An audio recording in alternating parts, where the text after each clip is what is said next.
ओम शांति। आज प्यारे बाबा ने कहा है कि आप सभी परिवार में रहते हो, लेकिन परिवार में रहते भी अगर एक बात याद रखें तो यह पढ़ाई बहुत अच्छी हो सकती है। और वह कौन सी बात है? नई बात भी नहीं है, लौकिक में भी आप उसके अनुभवी रहे हैं। और वो बाबा ने आज कहा है कि स्वयं को सदा स्टूडेंट समझकर चलो। ये तो अच्छा है ना। वैसे भी कहा जाता है student is the best life, क्योंकि जब हम स्वयं को स्टूडेंट समझते हैं तो दो बातें जरूर याद रहती हैं। छोटा बच्चा भी जब स्कूल में पढ़ने जाता है, थोड़े ही दिन में बार बार अपने टीचर का नाम लेता है, उनका कंपैरिजन भी औरों से करने लगता है। मेरी मैडम ऐसे कहती है। तो बाबा इसलिए हमें कहते हैं कि एक तो स्टूडेंट समझने से आपको अपनी पढ़ाई याद रहेगी कि आज मुझे क्या पढ़ाया गया, और दूसरा टीचर याद रहेगा। टीचर भी याद रहने से पढ़ाई याद हो जाती है। और ये टीचर तो एक ही बात बार बार कहता है, क्या कि एक मुझे याद करो। तो कितना फायदा हो जाएगा। स्टूडेंट समझने से टीचर याद आया तो बाबा की याद आपकी कितनी नेचुरल, इजी हो जाएगी।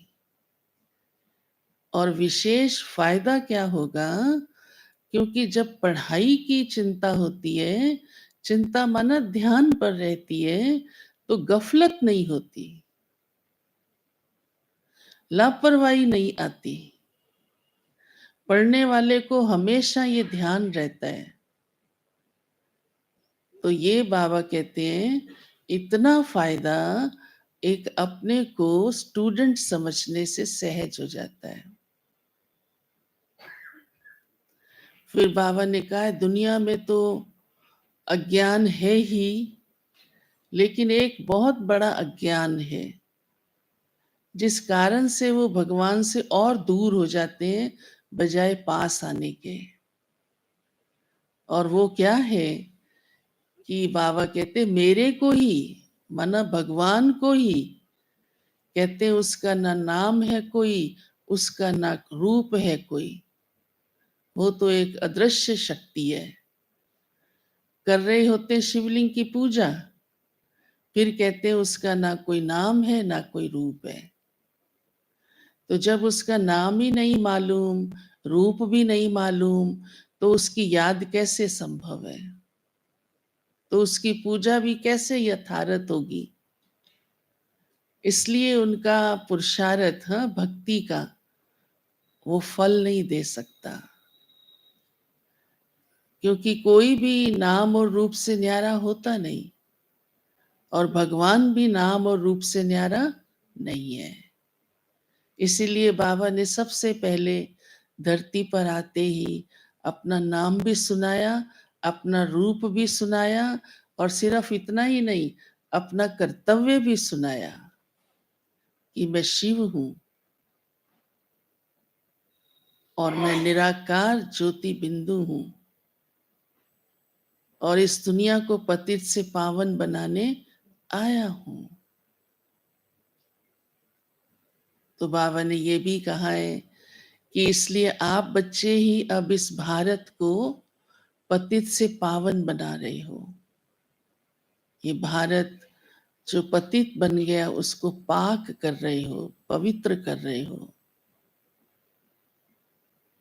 तो जिस समय पार्टीशन हुआ था, तो आप सबको मालूम है, हाँ, हिंदुस्तान अलग हो गया, पाकिस्तान अलग हो गया, तो बड़ा कत्लेआम चला।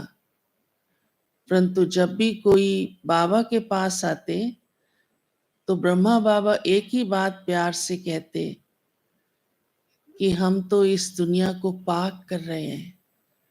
तो वो बड़े खुश हो जाते कि ये हमारे साथी हैं, क्योंकि पाकिस्तान बना है तो पाकिस्तान में रहने वाले सोचते ये तो हमारे हैं। और सच्चाई तो यही थी कि शिव बाबा ने सबको यही बतलाया कि पाक माना पवित्र बनना है। तो वो ये शब्द सुन के ही चले जाते थे वापिस। हाथ में तलवार लेके आते थे, लेकिन चुपचाप शांति से चले जाते थे। तो बाबा ने तो देखो हम सबको भी वही कार्य दिया। स्वयं ही इस धरती पर इसी विशेष कार्य अर्थ, क्योंकि ये शिव बाबा का ही काम है, मनुष्य नहीं कर पाता सबको पवित्र बनाने का काम, क्योंकि स्वयं ही पवित्र नहीं कोई। तो भारत कैसे पावन बनता है? बाबा स्वयं आकर और हम बच्चों को अपना साथी बनाकर भारत और सारी दुनिया को पवित्र बनाने का कार्य करता है।